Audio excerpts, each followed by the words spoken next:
Hello everyone, in this episode of Motive Garage we are cleaning up the factory fuel tank and installing a twin Intank pump system into our R33 GTR.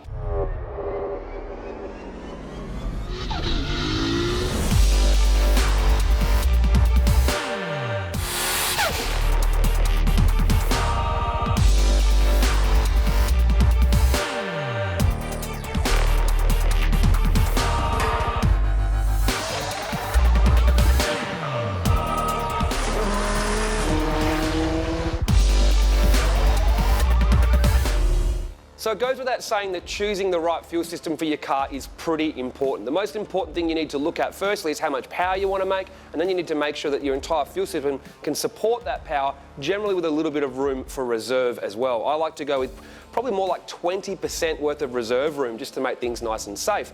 The other thing you have to look at when you upgrade your fuel system is whether or not you get fuel surge. Now, a lot of factory fuel tanks get fuel surge. R32, S14, WRX, all known to have massive fuel surge problems if you try and do any track work with less than half a tank of fuel.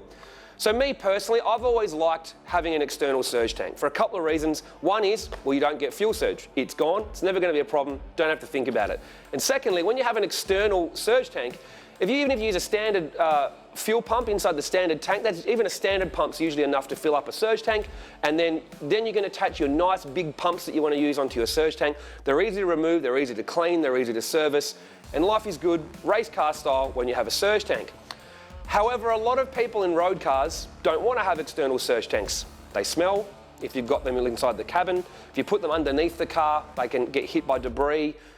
And obviously there's not a lot of room, and some people just don't want it taking up space, and sometimes just the less complications by having less things in the car by having an Intank pump upgrade. Now, it's been very popular to install a twin pump setup into a GTR, and some people even do a triple pump setup into a GTR. My problem with that has just always been that a lot of those setups would have 2 or 3 pumps going into one fuel line, and usually that fuel line wasn't big enough, so it kind of defeated the purpose of the setup. Now, after talking to Frenchy's Performance Garage about, originally I just wanted to get one of their billet hats and have a single pump and feed a surge tank, but after a conversation with the guys there, I realised that potentially we can go for a twin Intank pump setup on our R33 GTR. First reason being is that twin Walbro pumps can support 1,000 engine horsepower, which is more than what this car will make in its initial setup, and also the fact that they have a -8 outlet on these, which can also support 1,000 engine horsepower. And most importantly, they assured me the way they've set up the pumps in this is that they sit right at the bottom of the tank, and the venturi is also enlarged to flow more. It means they've had these cars circuit racing almost down to the fuel light without fuel surge. So after hearing all that, I thought, you know what? This will actually work on our R33 GTR, which means we now don't have to fabricate up any external surge tanks and all that sort of stuff, and we can literally just run the factory tank, pumps inside it, and just run some new fuel lines because it's a fresh build. So let's take a look at the factory fuel pump setup here. As you can see, it has a plastic hat. It has obviously a feed to the engine, a return back to here, but also has what's called a venturi. Now, if you don't know what the venturi is, you first need to understand that the fuel tank in a 33, a 34, S14, S15 is a saddle fuel tank. Basically, it sits above the rear subframe, but it has a saddle shape to it because it needs to allow for the room for the tail shaft to go through the middle, and it basically is shaped to conform with the shape of underneath the car to basically utilise the space better. Benefits of that fuel tank sitting in that spot is better weight distribution. It's not behind the rear axle line, and obviously a plastic tank can be formed, can be the right shape, so it takes up better use of space and can be a little bit lighter as well. But with that saddle fuel tank means you get fuel trapped on one side and not the other side where the actual fuel pump is picking up from. So what they do is they have a fuel line that crosses over, that goes to the other side of the tank, and that's attached to this venturi which you see here. And basically, as the return fuel goes through its line, a venturi effect just helps suck fuel from the other side of the tank. So that's how they get all the fuel over to that side. 33, 34, 14, 15 essentially have like a hanger that hangs this fuel pump assembly inside the tank. And then you can see it's a really long sock here to get right down into the bottom of the tank to make sure it can use up all of the fuel. So that is the factory arrangement. We'll move that out of the way for a second.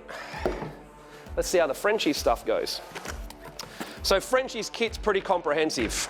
Let's get it all out. So the original reason I contacted Frenchy Performance Garage is I just wanted one of these billet hats to run one fuel pump as a lift pump. The reason I wanted to do that is I wanted to eliminate a lot of rubber hoses out of the main part of the fuel system, and the billet hats have built-in AN fittings, so you basically can just put your braided line straight onto there. And also our fuel tank didn't come with a factory hat, it was empty, so I needed one anyway. And obviously I spoke to them, and then we got talking and decided we'd go for one of their twin Intank pump kits on the car. So if you have a look at the hat, the first thing you see is it's billet, so it's nice and strong, it's not fragile like the factory one. The most important thing here is the return and the supply have AN fittings, -6 for the return and -8 for the supply, which is a pretty important point because some of these billet hats have -6 outlets, which just isn't big enough to support the power. -8 will go 1,000 engine horsepower. Some people even pushed 1,000 wheel, or maybe 1,000 at the hubs on a -8 outlet, but I'll go with 1,000 at the engine as my recommendation for a -8 outlet. So has the -8 outlet, and the good thing about that is if a later date, if we want to turn this car into more of a, I guess, street drag thing and make over 1,000 horsepower, all we have to do is now run this to a surge tank, and then the surge tank go to the line that's already there, or we may just, upgrade the, get rid of the -6 return, put a -10 feed and keep the -8 for return. So we can upgrade later.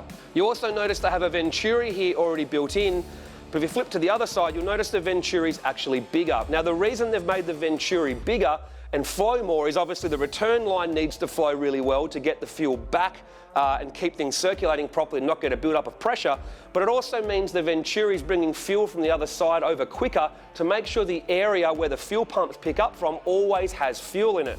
So it's a pretty good idea, and a very smart design with this system is to have the larger Venturi built in. You can see here the Y piece that goes to the twin pumps, which goes into a single -8, and you've got all your wiring here. So you've already got your plugs already done for the fuel pump. There's a plug here for the sender. You do need to rewire the plug, but they do provide it.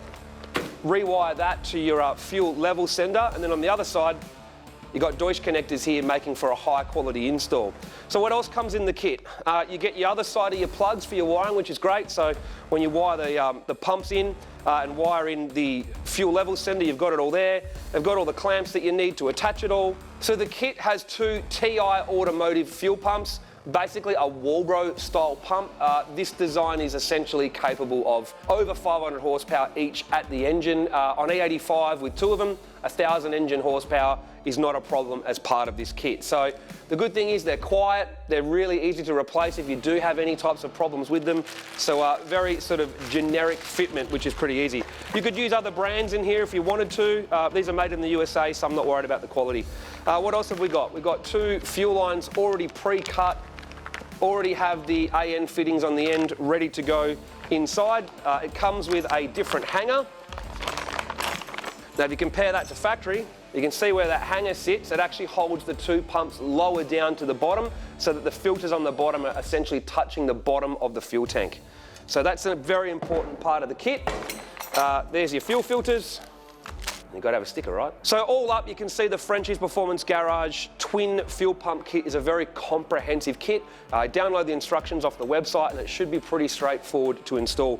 Really, in terms of wiring, it's not that much to do. The only thing that's not, I guess, plug and play onto the tank itself is you have to change the plug coming off the fuel level sender. For the Venturi, it also comes with an AN fitting, you can see here, which basically means you just push that onto the factory fuel hose that you've got, and then you put that onto the Venturi on the outside. So Frenchy's Performance Garage kit is very comprehensive, very well thought out. We've had a lot of good feedback from other people that have used it. Now the other thing we've done is got some fresh fuel line from guys at Raceworks. This is push lock fuel hose, E85 rated.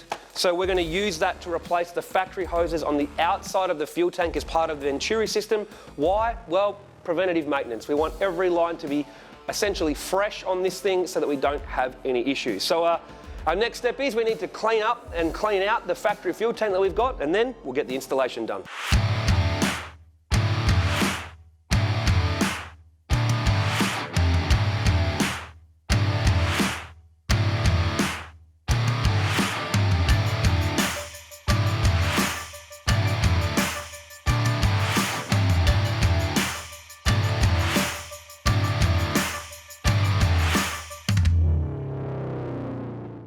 So while we're waiting for the fuel tank to dry, we're going to go and use the old factory fuel lines for not just emissions control, but also for the Venturi, and get our Raceworks Dash 4 push lock and essentially trim it all so it's all ready to go back on the fuel tank.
Well, there you have it. Our Frenchy's Performance Garage twin Intank pump kit is now installed into our R33 GTR fuel tank. Overall, pretty straightforward to install. The instructions are pretty clear. Just read them all through once and then you're able to get an idea of what you need to do. Fitment is very good. A lot of people say their stuff fits straight up and it generally doesn't, but this all went together exactly as the guys promised. What I love about it the most is it's all AN fittings on the outside. I'll just cover those holes up, and once it's back in the car, all I've got to do is run a braided line to the front of the car, back to this, and it's all very straightforward. Wiring is very easy. You've got Deutsch connectors here just sticking out like that. All new fuel lines make it all nice and fresh, and obviously we cleaned up the fuel tank and it all looks pretty good, to be honest, for a second-hand fuel tank. We've sent off the protection plate and the straps to get powder coated, so once it's all back in the car, it'll all look brand new.